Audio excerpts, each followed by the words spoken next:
Money hi నా friends, ఇక్కడ పెళ్లిరా. చూడండి. అవునా గిరి అన్న సంతోషంరా. మా నా అన్నకు పెళ్లికి నువ్వు వెడ్డింగ్ కార్డు తప్పకుండా తీసుకొస్తాడు. రావాలిరా. ఖచ్చితంగా నా వస్తారా? పెళ్లి కుదిరింది, నీకు కూడా వయసు అయిపోతున్నది తప్పకుండా కదా, నువ్వు రావాలని ఎప్పుడు చెప్పేసి చేసుకుంటావురా?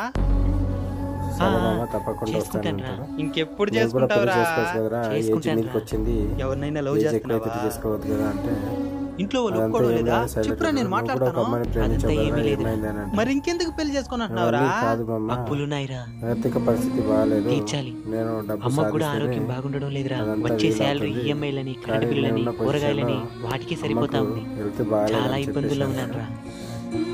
ఇప్పుడు గిరాలకు పిల్లనిచ్చే వాళ్ళు అబ్బాయి ఫైనాన్షియల్ గా స్ట్రాంగ్ గా ఉన్నాడో లేదో చూస్తున్నారు కానీ క్యారెక్టర్ పరంగా, మెంటల్ గా, ఫిజికల్ గా స్ట్రాంగ్ గా చెప్తా ఉన్నాడో లేదో ఉంటాడు. పట్టించుకొని అంటున్నారు.